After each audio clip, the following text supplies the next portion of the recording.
So then, thinking of the talented players and teams throughout certain eras, I thought it would be interesting to take a look through some of the current eras and give my thoughts on the good and bad from each, and in the end, give my opinion on which decade was best. Now, I know the NBA spans way beyond the eras I'm going to talk about. Since how I've been around for 40, I'm going to do eras in the last 40 years.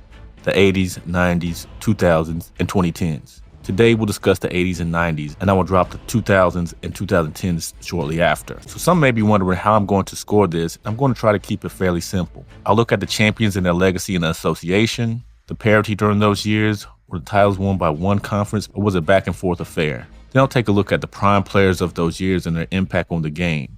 Of course, because of how this works, some players will overlap decades, so we'll take that into account, but we'll focus on either their championship years or their best/award-winning years.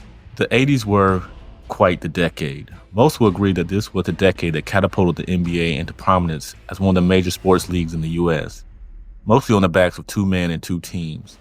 Larry Bird and the Boston Celtics, as well as, of course, Magic Johnson and the Showtime Los Angeles Lakers. Speaking of those Showtime Lakers, they were the definition of a dynasty, being a part of 8 of the 10 NBA Finals throughout the 80s, and bringing home 5 Larry O'Brien trophies during those trips. Larry's Celtics were not far behind, spending half the decade in the NBA Finals and bringing home 3 rings. The Moses Malone's Philadelphia Sixers and Isaiah Thomas' Detroit Pistons rounded out the other champions throughout that decade. You don't get more legendary than those teams.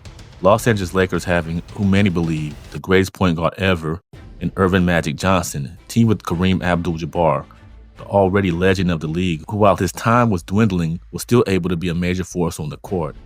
Add in Tar Heel and all-star small forward James Worthy, and there you have one of the all-time greatest teams in the history of the league, led by Hall of Fame coach Pat Riley.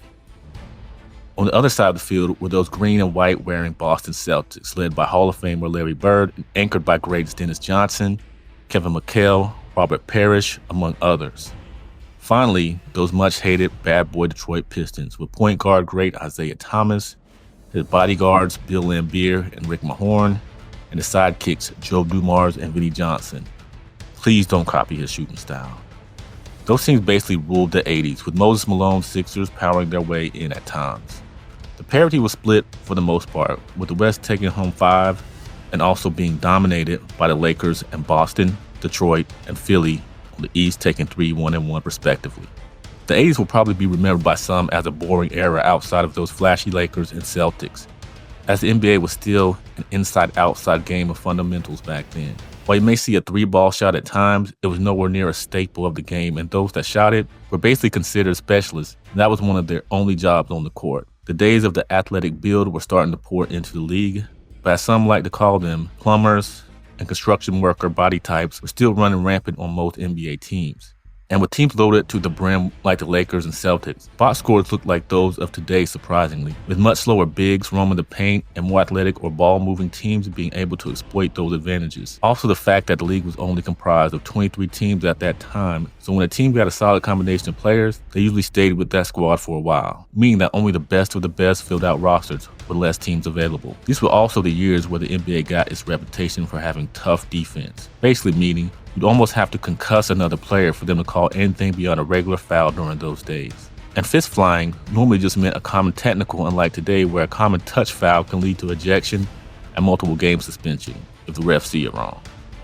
Oh yeah. And in 1984, with the 3rd pick in the draft, the Chicago Bulls drafted some guy named Michaeljordan. Yeah, the guy that went to Boston Garden in '86 and dropped 63 on the soon-to-be champion Boston Celtics. The guy that won the NBA MVP in his 4th season. Also the guy that won the NBA scoring title every year from 1987 to 1993. But we'll discuss him a little later. So let's grade the 80s era, and we'll grade each category out of 5 basketballs. Champions, 5 basketballs. Some of the greatest teams ever assembled in basketball. Parity, with the West and East splitting championships 5 and 5, I'll go 4.5 basketballs. Prime players, Magic Johnson, Larry Bird, Isaiah Thomas, Moses Malone, young Michaeljordan, young Charles Barkley, Dominique Wilkins. That's a who's who of greats. But I'll be somewhat bullish in this and say 4 basketballs. So 1980s average, 4.5 basketballs. The 90s, oh boy. The 90s aren't just memorable because of who I'm about to talk about. They can best be described as the years the NBA went global, becoming a worldwide spectacle. Those are the years I really got into basketball as a preteen and teenager, so my intrigue and love for watching the game was at its peak. The 90s era can pretty much be called the Michael Jordan era. Even though he was a major deal in the mid to late 80s, it was this decade where he and those Bulls put together the blueprint to dominate a decade. The Chicago Bulls, led by Michael Jordan, Scottie Pippen, and Coach Phil Jackson, basically owned the 90s, bringing home 6 of the 10 championships in those years. I even think they could have snatched 2 more, another cheap plug, but that's just headcanon, so let's move along. The last hurrah for Isaiah and the Pistons led to a chip in 1990, while the Houston Rockets with Hakeem Olajuwon firmly in his prime took home back-to-back rings in 94 and 95, and the Twin Towers of Tim Duncan and David Robinson won in 1999 with the San Antonio Spurs. If you watch my channel, you've heard me talk about those 90s Bulls many times, but if you haven't, they're easily one of the greatest dynasties in NBA history, and the 95-96 iteration, bringing in Dennis Rodman to round out a big three, is basically considered the greatest team of all time. Jordan through those years collected plenty more hardware, grabbing 4 more NBA MVPs, 6 Finals MVPs, and a host of All-NBA bids. Unfortunately, many of the legendary superstars of that time had to watch Jordan hoist trophies from the sidelines, unlike the back and forth of greats vying for the title in the 80s. Greats like Charles Barkley, Karl Malone, Clyde Drexler, Patrick Ewing, and Shawn Kemp fought tooth and nail to get a hold of the Larry O'Brien trophy, but like a Dikembe Mutombo finger wag, no. Looking at the 90s, you'll probably see some glaring differences from the 80s. While there are those that just see the players from the 80s and think low scoring, the 90s were really the era of plotting low scoring game. There could be many reasons why, but from memory and just the eye test, the evolution of the player continued, and in this era, the agile, athletic centers ruled much of the game unless your name was Michael Jeffrey Jordan. Guys like prime Hakeem, David Robinson, young Shaquille O'Neal, Alonzo Mourning, even Patrick Ewing could step away from the deep paint and put a hand in your face. The 90s also could be considered the next expansion era, as the most expansion since the ABA merger came to be with teams like the Charlotte Hornets, Miami Heat, Minnesota Timberwolves, and Orlando Magic getting their start during the late 80s but had their major beginnings in the 90s. Some even argue the league was a bit diluted during these years due to expansion. Tough defense, the same tough defense I spoke about in the 80s, was at an even higher level. Hand checking and no defensive 3 seconds meant getting to the basket and making perimeter shots were even harder. The physicality was at an all-time high, with players literally being bigger, stronger, and faster during these days. The 3-ball was still a shot meant for specialists, but more and more perimeter players began to take it, although the NBA moved it further back in the late 90s. Also, the 90s is where the big man began to step out a little further away from the basket and attempt mid-range shots a lot more regularly. Hakeem, David Robinson, even Ewing would torch teams whose bigs were too slow and whose wings weren't big enough to stop them from shooting over them. So with more athletic players and less specific defensive rules, tons of fouls and slow burn games were the norm in that decade. Though interest was at its highest due to you-know-who, in fact, the 1998 NBA Finals is the highest rated finals ever, and the current eras haven't even been close to that. So let's grade the 90s. Champions, 4.5 basketballs. I have to be honest, besides the Bulls, the Rockets had a great team, but I wouldn't rank those Rocket teams in the pantheon of legendary teams. Underrated though, but not even close compared to those great teams in the 80s. Parity, 4 basketballs. You can analyze and research, but it comes down to the reality. The Eastern Conference took home 7 of the 10 championships through those years. As said, the new expansion teams blending into the conferences could have caused some lack of parity, as 4 new teams had to have talent stretch their way in the early 90s, and the Toronto Raptors and Vancouver Grizzlies, now in Memphis, came in the mid-90s, leaving some teams not being able to team stars with lots of talent. However, you still had some outstanding teams on both sides, with teams like the Knicks, Pacers, and later Heat and Magic making the East a dogfight, and out west the Rockets, Jazz, Sonic, Suns, Trailblazers, all being exceptional. They just happened to be in the NBA while those Bulls teams were still together. Prime players, 5 basketballs. Prime Michael Jordan, Charles Barkley, Hakeem Olajuwon, Scottie Pippen, Karl Malone, David Robinson, young, raw but still a superstar Shaquille O'Neal, Patrick Ewing, John Stockton, young Tim Duncan, Clyde Drexler. I can keep going, but I think you get the point. The 1990s average, 4.5 as well. I know there'll be some very pro 1990s people and some pro 80s, but but I see them on par with each other for very different reasons. I feel the star power in the 90s surpasses those of the 80s, only because of how media began to spotlight players a lot more in the 90s than 80s. So if you weren't certain players, you had to watch the game to really see who was who on the court. Championship teams from both are some of the greatest squads of all time. So with the Bulls having maybe the greatest team, I had to rank the 90s fairly high. Then the parity, I could really drop the rating for the 90s, but because the Bulls were so dominant, didn't mean there weren't some tough teams in both conferences. And if you watch those playoffs, the years Michael was retired, it was anyone's ball game those years.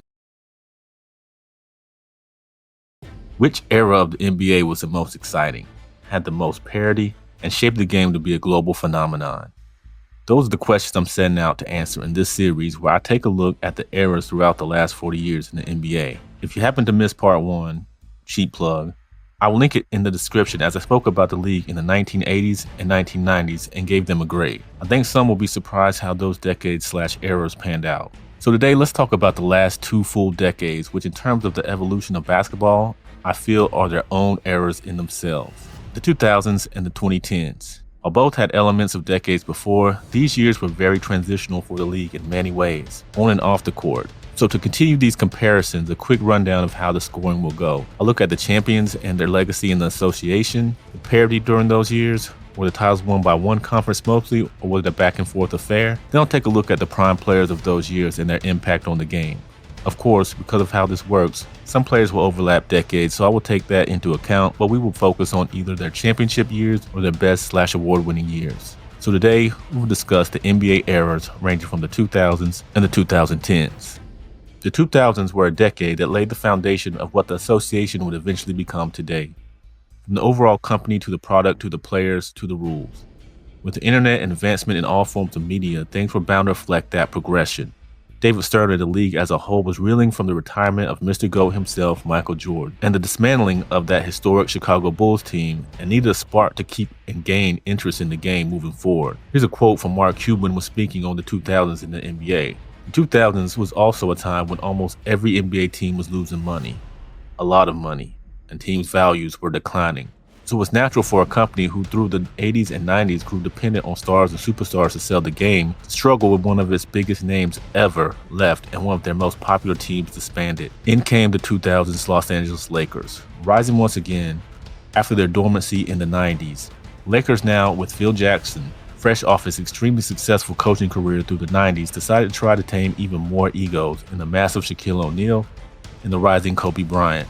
2000s champions-wise, would be a war between Western Conference powerhouses, those early Lakers with Shaq and later prime Kobe's Lakers, and the Tim Duncan-led San Antonio Spurs, continuing their success from the late 90s. These two franchises would combine for 7 of the championship runs throughout the 2000s, with the Detroit Pistons with Chauncey Billups, Rip Hamilton, Rasheed Wallace, Ben Wallace bullying a ring from the Lakers. Meanwhile, the 2006 Miami Heat with a young Dwayne Wade and fresh from LA Shaq would grab one, and the groundbreaking super team, the 2008 Boston Celtics, brought another Larry O'Brien to Boston. The West would take back their supremacy in the NBA throughout this decade, bringing home 7 out of the 10 championships throughout those years, having the parity pendulum swing from the 90s.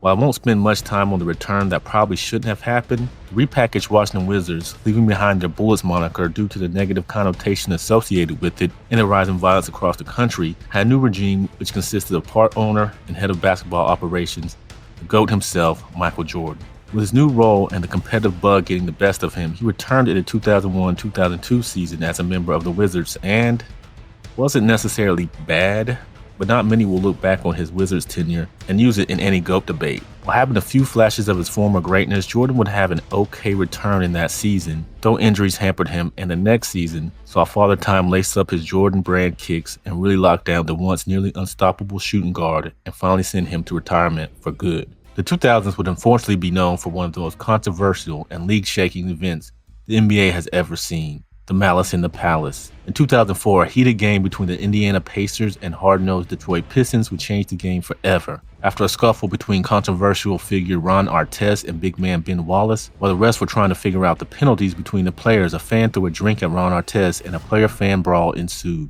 While I'm not going to recap everything, then Commissioner David Stern laid out strict changes for the league to keep those types of heated exchanges to a minimum, and even dress codes to attempt to move the league into what he deemed a more professional light. The 2000s would also be the years that began the foreign player expansion. Led by Dirk Nowitzki, who had been drafted late in the 90s, a new era of drafted stash players would become the norm, as the game continued to take efforts to globalize its fan base. We saw great foreign players like Tony Parker, Manu Ginobili, Yao Ming, the aforementioned Dirk, Peja Stojakovic, the Gasol brothers, among others, revolutionizing the game by introducing the Euro step and changing the tried and true use of the big man, having near 7-footers taking shots from the three-point line at a much larger clip. The league would also try to speed the game up even more from the plodding 90s, shortening the time to advance the ball over half court and changing the defense, creating the defensive 3-second rule and abolishing the arm length away illegal defense rule while allowing zone defense for teams.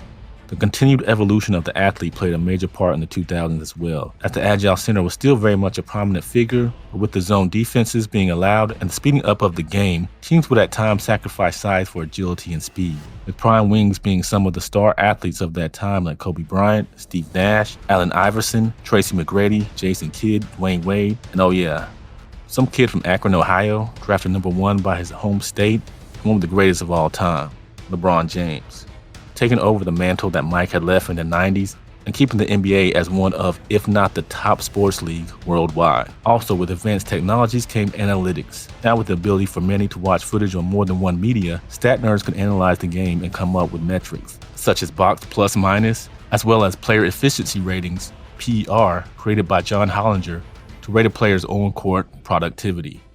All of these help shape the league as a foundation of what we see today. So how would I rate the 2000s out of 5 basketballs? Champions, 4 basketballs. I feel while exceptional teams, the Spurs teams just never captivated the fans, so those runs didn't have the appeal of past great teams like the 80s Lakers or 90s Bulls.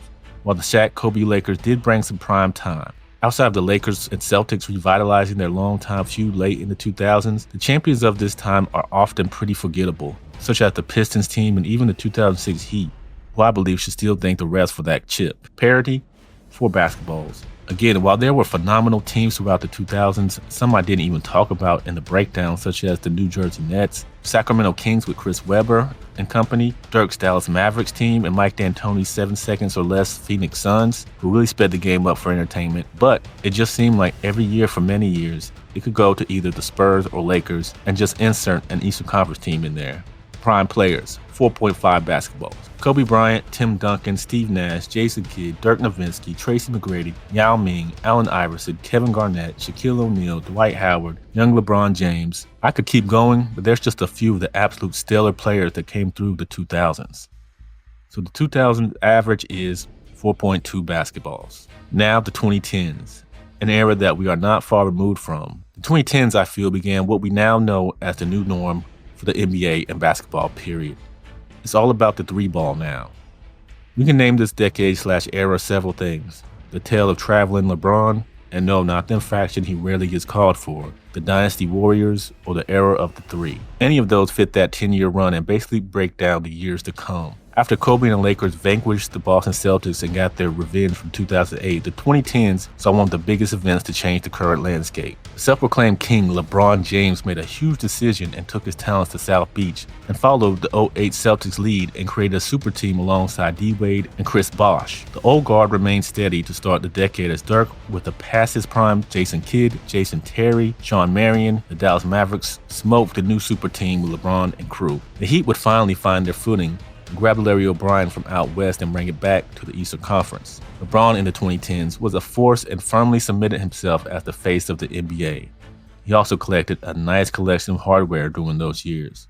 With LeBron being the face of the league during this time, he just didn't have the full mystique of Jordan and those Bulls. As every time it seemed LeBron had ascended to that mythical, unstoppable level, his contemporaries brought him crashing back down to earth as the 2014 Spurs handed out one of the most one-sided beatdowns in NBA Finals history, with Tim Duncan's career winding down and a new quiet assassin beginning his rise in Kawhi Leonard leading the effort. And then, the evolution came in the form of a young team built on the draft, tough coaching, and a stylistic change that blended systems like Coach Pop's ball movement with Mike D'Antoni's quick and speedy offense. The Golden State Warriors through the second half of the 2010s created what could have been one of the best dynasties in a few generations, and completely changed the way teams constructed their rosters to this day. I'll get into some of that later in this breakdown, but with all that said, Golden State continued the success the Western Conference found and won 3 rings from 2015 to 2019. With LeBron returning to a revamped Cleveland Cavaliers with young star Kyrie Irving and bringing in Kevin Love, the beast from the Timberwolves, to construct a team that put together possibly the greatest comeback in a championship series ever. Finally, the East got a lucky break to close the decade as the Toronto Raptors, with their new acquisition, the aforementioned Kawhi Leonard, was able to bring Canada their first NBA chip. Parity? Well, once again, the Western Conference continued their dominance from the 2000s, winning 6 of the 10 championships in that decade. These were the years that the Eastern Conference was dubbed the Leastern Conference, as the Boston Celtics began to grow old, and it seemed the newer upstarts like the Chicago Bulls with Derrick Rose, Pacers with Paul George, and Knicks with Carmelo Anthony could never put a solid run together, whether it was injuries or just the inability to get past those LeBron-led teams. The 2010s basically ushered in positionless basketball. The rosters you see now, whether in the NBA, AAU, or school basketball, can thank this decade for the new way coaches and organizations think. As analytics advanced even further from the 2000s, teams and experts could now run numbers and find spots on the floor that had a higher percentage of being effective and thus bringing in players that could fit those roles, with bigs typically being slower and less agile than more compact players, as well as the continued evolution of the athlete that happens throughout these decades. Teams began to roll out 5 guys that may have the height differential of an inch or two, and each being able to essentially play all 5 or at least 4 positions and fit wherever needed on the court. This is why a team, Golden State, with a center only 6'7", was called the death lineup, due to their ability to swarm offenses with lanky and quick guards and wings, creating easy buckets and not needing to slow down for bigs to get in place. With most teams spreading the floor to the max, you can at least say that defense is a little more complex and strategic nowadays than the days of the 5-position roles of old. While LeBron James became the face of the NBA, it was a baby-faced kid who made a name for himself with an incredible NCAA March Madness run with his Davidson team. Yeah. Steph Curry changed the way kids and even up-and-coming athletes studied the game, with analytics proving that the three-point shot was actually slightly more efficient than long mid-range jumpers. No longer a role designed for 1 or 2 players on the team, it was now an essential part of almost every player's repertoire. Steph taking it to another level, learning from his father, the famous three-point specialist Dell Curry, and perfecting the shot with nearly pinpoint accuracy from almost anywhere beyond the half-court logo and even at times from there. Now if you go to your local AAU tournaments or high school games, teams are constructed with at least 3 guys that can shoot the 3. Also, players began their own movement of teaming up with other stars in hopes of quickly gaining championship success. As noted, LeBron, D-Wade, and Chris Bosh did it. We saw the newly located Brooklyn Nets attempt it with Kevin Garnett, Paul Pierce, Joe Johnson, and Darren Williams. Chris Paul joining Blake Griffin and DeAndre Jordan to create Lob City to minimal success. However, the boldest move came with Kevin Durant, considered one of the best scorers in the NBA throughout those years, joined forces with the already successful Golden State Warriors to create a God mode for an already OP team. As mentioned, snagging titles in the process. Prime players during those days are many of the guys that are still holding on. LeBron James, Steph Curry, Kawhi Leonard, Kevin Durant, Russell Westbrook, Chris Paul, Kyrie Irving, Carmelo Anthony, Derrick Rose, James Harden, who I haven't even mentioned, but I'd be here forever detailing every player of that era. Young Anthony Davis and Giannis Antetokounmpo, as well as some of the old guard fading into the pastures such as Dirk, Kobe, D-Wade, and Tim Duncan. So rating the 2010s, champions, 4.5 basketballs. Even though the West controlled the rings for the most part, there were some great teams to come out of that decade with championships. From the 2011 Dallas Mavericks getting revenge over their 2006 failure, the Heat back-to-back wins with the nail-biter in 2013, Duncan getting one more and us getting to witness the beautiful basketball Spurs, showing that just having talented players won't always get you to the top, and of course those Warrior teams and the epic 2016 Cleveland Cavs. Parity, 3.5 basketballs. When you dub one conference the Leastern Conference, it doesn't really feel like a lot of equality. While the West had some wild firefights for the first half, once the Warriors emerged, the only question was, will they play LeBron again? Prime players, 5 basketballs. Some really spectacular and game changers during this decade. The continued evolution of LeBron, Kevin Durant, Stephen Curry, Kawhi Leonard, James Harden, and up-and-coming monsters Anthony Davis and Giannis proves that the decade was stocked full of big names and stars. So the 2010s average is 4.3. So yes, I have the 2010s slightly above the 2000s with my metric, and I will live by that. I think the drastic change from the 2000s and 2010s as far as positionless basketball and the analytic of relying heavily on the three boosted some of the interest, if not at least for a few years. As it's progressed to today, it has created a somewhat less exciting product, as watching guys jack up threes for 3 or 4 quarters gets redundant. I still have one more in the series where I will rank the eras from least favorite to favorite. Today, I finish up my series on the eras from the past 40 years by ranking them. If you haven't seen the 2 prior videos, I discussed the 1980s and 1990s, and then the 2000s and 2010s, grading them on the champions from that decade, the parity in the league during that time, and the prime players that made their mark during those years. So if you want to hear the complete breakdown of those eras, please check out those videos, as the playlist link will be in the description of this video. But today, I will rank them from my least favorite era to my favorite. Mostly going by my grades, but also going off my personal opinions on how exciting those years were and how much interest I had in the league during those years. Won't hold you guys long, so let's rank the eras from 1980 through the 2010s. Number 4, even if I don't go by my scoring, just go to those videos to see my final score for the decade. This would likely still be my least favorite decade of the last 40 years. Like all beginnings of decades, it was an extension from the 2000s with teams like the super team Celtics, Lakers, and Spurs still atop of the heap. But then you had those Derrick Rose Bulls making waves, Paul George's Pacers, OKC Thunder with 3 first ballot Hall of Famers in KD, Russell Westbrook, and James Harden. And then when we got that heel turn by LeBron, pro wrestling term for turning against the fans, taking his talents to South Beach, it upped the must-watch factor for many, whether you were pro-Heat or anti-LeBron. It was a truly exciting time, and then we got the game changer in Stephen Curry and those Golden State Warriors who steamrolled the second half of the decade but made LeBron an underdog story in those years, shifting many of his haters to side with him as he attempted to stand up to a giant, David and Goliath style. In the end, we got prime LeBron through those years. Steph Curry changed the way the game is played, as almost any court you go to, everyone is jacking up threes from all over the court. A great new generation of talent like KD, Westbrook, Harden, Kawhi, Paul George, CP3, AD, and Giannis rising into their primes. Just thinking about it, yeah, the 2010s were some good times. It just was weaker than the other 3 decades in my opinion. Number 3. These years were an extension of the 90s and a transition into the higher-paced 2010s. The league was looking for that next big megastar, and while they would definitely get it with LeBron James, those Cavs teams took a little while to get into a place to be contenders. In many ways, it was a very fun decade. Western wars between the Lakers and Spurs early in the decade, LeBron coming in and living up to the hype, international stars like Tony Parker, Manu Ginobili, Dirk Nowitzki, and Yao Ming becoming stars, and the first talked about super team with those 2008 Boston Celtics made it special. Now, I know if you're a fan of the channel, you're going to say I'm biased because the remaining decades were pretty much neck and neck when I graded them. However, I'll admit it, I'm slightly biased. So at number 2 are those crazy 80s.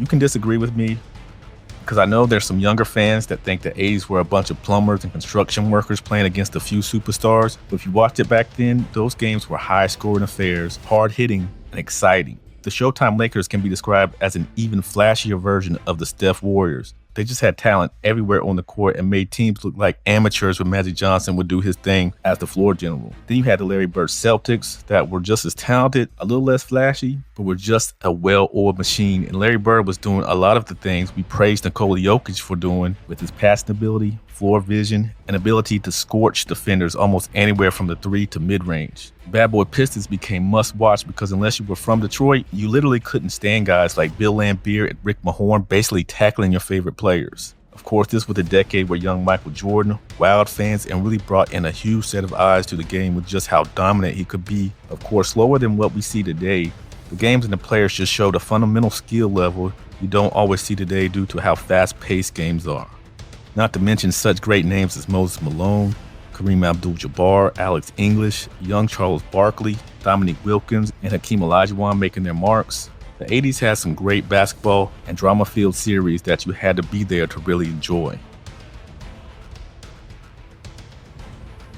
And of course, number 1, the 90s. All biases aside, this decade felt like the one that really catapulted the NBA into the stratosphere. More and more media crossovers, players in movies and television. I think once Jordan and those Bulls got to the mountaintop, it just made the game soar to new heights. I mean, it had to be a lucrative time for the association, with trading cards, video games, jerseys, all being major movers. While there will be many that complain that the decade was marred a little bit by the Bulls being so dominant and the fact that there were multiple expansion teams just really getting going in those days. So some of the teams were weak and had to work through the draft, and some teams were depleted with the talent having to be spread throughout. We still got some classic battles between those Bulls and the Ewing Knicks, Reggie Miller's Pacers, and later the Magic with Shaq and Penny, Hakeem and those Rockets being beasts, the Malone and Stockton duo in Utah, Shawn Kemp being a big problem in the paint, the 1992 Dream Team being an iconic moment in itself, teaming guys like Jordan, Magic Johnson, Larry Bird, and the other stars in a, no pun intended, dream combination. We even saw NBA players in pro wrestling rings. Barkley in his prime, Shaq showing how dominant a big really could be, the wild tactics of Dennis Rodman. It was just as much entertainment as it was sport, and I was glued for each marquee game. So there you have it, my rankings of the eras of the last 40 years. Do y'all agree or disagree? How would you rank those decades yourself? Let me know in the comments section. Also, if you want to ascend to GOAT status like number 23, please hit that like and subscribe button and help the channel out. Hope you all enjoy this content, and we will be back soon with more. Thank you.